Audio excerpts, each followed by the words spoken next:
Hi students, these videos can only be 15 minutes long, so I'm back.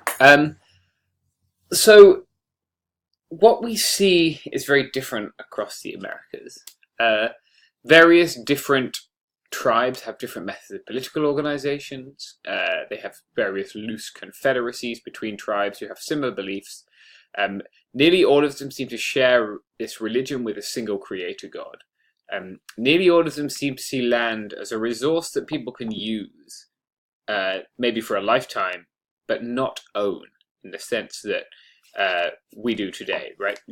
Land doesn't belong to you; it's yours to look after until either you go or somebody else needs it, right? Families in general, though not always, were matrilineal. That means that your family came from your mother's side, not from your father's side. Women often owned dwellings and had important religious roles. There was a lot less focus on female chastity, so a less focus on women maintaining their virginity until marriage. That wasn't seen as something that was important. Female purity wasn't constructed in that sense. This is a quotation from Black Hawk. "My reason teaches me that land cannot be sold. The Great Spirit gave it to his children to live upon. So long as they occupy and cultivate it, they have a right to the soil. Nothing can be sold but such things as can be carried away." So he's saying you can't sell land because you can't pick it up and take it with you. It is given to everyone and everyone can use it. So this leads us to the question of what happened to the indigenous people in the Americas after the Spanish arrived. Now, most of the sources are written by Spanish-speaking people, right? We either don't have written sources or we don't understand written sources that we have from the people who were already living here before the Spanish people arrived. One quotation we have here from Bartolomeo de las Casas is, "Even beasts enjoy more freedom when they are allowed to graze." In this system, which is called the encomienda system, the Spanish crown grants a person a certain number of indigenous people, and their role is to take responsibility for instruction in the Christian faith, protection against pirates, protection against other tribes, suppress rebellion, to teach them Spanish, and build infrastructure. And in return, the native people have to pay a sort of tax in the form of agricultural product. So it's similar to sharecropping in the post-Civil War South, in that these people are going to be asked to... Basically, these people are enslaved, more or less, and in return for the right to have their culture stripped away, they are going to have to give various percentages of their crops to this Spanish person who they've suddenly been told is in charge of them. And this leads us into this peculiar institution of slavery. Slavery is, without doubt, one of the worst aspects of modernity. And there are aspects of this presentation, I should say, which will be upsetting for some of you. I want to tell you now so that you can skip through them if this is something that you find to be very personally upsetting. The institution doesn't begin with the people of Africa or the people of America, but it really changes because of this triangle trade, which we'll look at. 10 to 12 million people are forcibly moved in this 300-year period. We start to see slavery outlawed by the mid to early 19th century. 15% of people died on the journey from Africa to the Americas.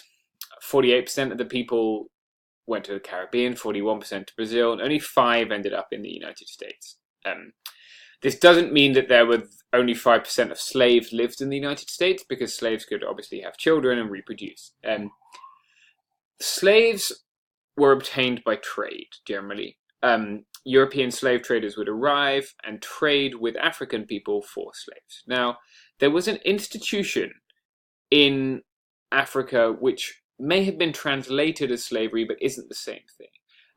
Many of the countries on the west coast of Africa would take prisoners of war, but those prisoners of war could maybe live with your family, they might eat meals with you.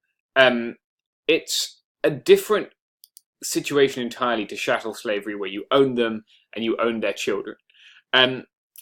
many of these prisoners of war might be traded between tribes, even traded back to the tribe they come from.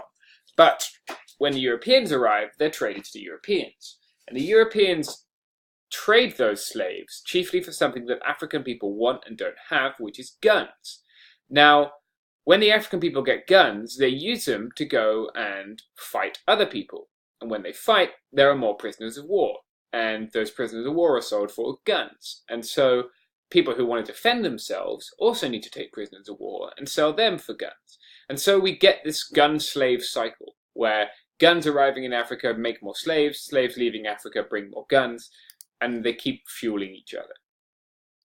Slave ships, as I'm sure many of you will know, include a dismally small amount of space for a human being. The average individual got 4 feet of space, which is less than a coffin. This is the so-called middle passage of the triangle trade. So here's a diagram of the triangle trade. It doesn't necessarily follow from this that a single ship would make this journey, although it might. You might find ships doing this, ships doing this, ships doing this. But the profitable part of the triangle trade was this part, the part when humans came from West Africa to the Americas. From here go finished goods, right? So from Europe we see things like the guns that we spoke about. This way go human beings, and this way go raw materials, things like sugar and cotton, maybe some finished goods as well. Essentially, you did these 2 legs to be able to do this leg and make money. So triangular trade in general evolves when something has an export commodity that are not required in the region its imports come from. So Africa wants manufactured goods from Europe. Europe doesn't need slaves, and so this triangle trade is set up. The demand shifts first from gold. First, gold is what will be taken out of Africa, to people.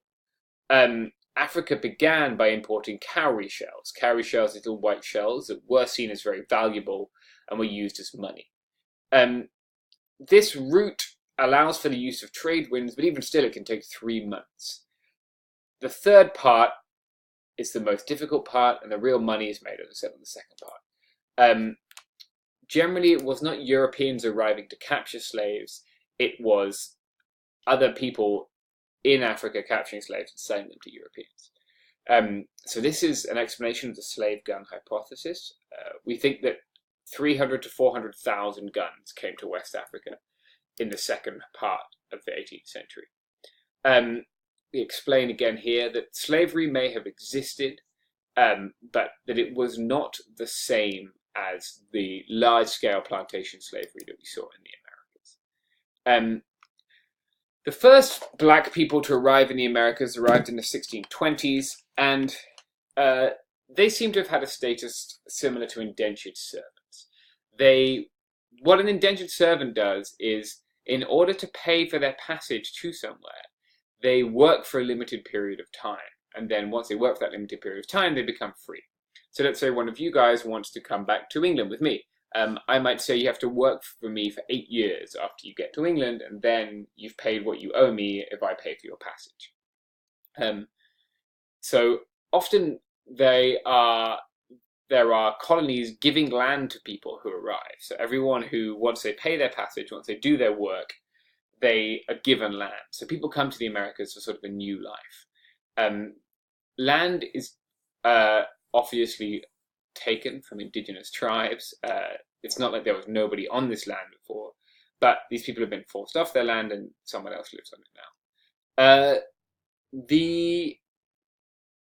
By 1850, there are 300 black indentured servants and 4,000 white indentured servants. This isn't because black people have stopped coming, it's because slavery has replaced indentured servitude. It appears that by the 1660s in Virginia, there was a system of matrilineal slavery, which means that women who were slaves who had children, those children also became slaves. This is the opposite of the situation in Britain. So there are some primary sources or some cases that we can look at here. One is the Emmanuel case. Emmanuel was a black indentured servant who had participated along with 6 white servants in a plot to escape. They stole corn, powder and guns, and they're caught before they make their escape as they're preparing. Everyone in the group is convicted, but they're all sentenced to different punishments. The leader is sentenced to wear shackles, so that's like a extra burly pair of handcuffs and maybe also ankle cuffs. White servant John Williams, he has to work for another 7 years. So once he's paid off his debt to the person who brought him there, he has 7 more years of work to do for the colony. Peter Wilcock, another white servant, is branded, whipped, and required to serve the colony for another 7 years. Richard Cookson served the colony for 2 years. Emmanuel is branded with an R on his white cheek. He does not have his term of service increased. So all the other guys, there's a specific 7 extra years, or a finite number of extra years that they have to serve because they've done this thing, which suggests that there's a limit to the end of their servitude. Emmanuel's service is not increased, and perhaps this suggests that rather than being an indentured servant, he himself is a slave, and he's already owned for life, so we can't increase his term. This video, again, will help give things a little more texture and personality if you start at 6:45. That is going to help you understand these. Plantations. We spoke about plantations before. Of all the things that were grown, many of them were not necessary, but they were addictive. Things like sugar and tobacco. Life expectancy was 23 years old in these plantations. Most newly arrived slaves lived 7 to 9 years. They worked for 10 hours a day. Sometimes when it was time to cut and harvest the sugar, they had to cut it and very quickly run it to the sugar press and then press it because the sugar starts fermenting very quickly in the cane. So they had to rapidly get it to the press. The system is different because slaves become movable property. This is a definition of slavery, right? It's personal, it is violent, and it's permanent. Natally alienated, that means people taken away from their families, and generally dishonored, i.e. low status people. Various justifications were offered by the American people at this time. Slavery can pass down generations. Others saw slavery as a result of sin. Thirdly, the production of large-scale commodities would not have been possible without free labor. This agricultural system wasn't very efficient, and it wouldn't have made money if they had to pay people to work. Demand had grown, specifically in places like London, where the use of sugar was something that had become integral to the Industrial Revolution. The working class, who didn't have time to take breaks for meals because they were working so hard, relied heavily on 2 colonial products, sugar and tea, to fuel them through their hard industrial labor. If the price of sugar went up, the price of living would go up, and laborers would have to be paid more in Europe, and it would undermine the entire industrial system. Now, slavery in theory is abolished in 1315 in France, but not in the colonies. Spain passed a law in 1542, but the colonies again don't. It's not until the 19th century that the Catholic Church turns on slavery. In 1772, we see that because slavery didn't exist in England, when a fugitive slave is caught, the courts decide that slavery doesn't exist in England, so there's this big debate which begins the start of the real abolition movement. The last country to abolish slavery was Mauritania, which officially abolished slavery only in 1981. This is a trailer for the film Belle, which again shows some of the interesting interactions that come when we live alongside people who we consider to be lesser than us culturally, but as is generally the case, our experiences suggest that they are not lesser than, right? So people living alongside people of color, people living alongside slaves, often come to know and love them just as they would their own families, their own brothers and sisters, their own members of their household. But society constructs them as less. So in this case, it looks at what happens when somebody tries to marry a free woman of color. I would suggest watching the film Belle if you have time and you enjoy that kind of thing. It gives a good illustration of the social complication that this creates. Okay, I'm going to end this video here.